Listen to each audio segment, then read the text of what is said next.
starting out, there's a lot of startup costs, right? If your focus is like, it's just going to be me, and it's always just going to be me, okay, then, be short-sighted. Do that. If you want to grow and expand, why wouldn't you set that foundation from the very beginning so everything's in place? Now you just build on top of that, right? So you've got lead docket, it's like that little extra add-on even as a solo is how else are you going to keep track of your leads? You just need to have everything in one nice little neat package, right?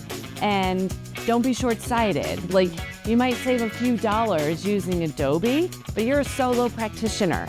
You are gonna save so much time using VineSign.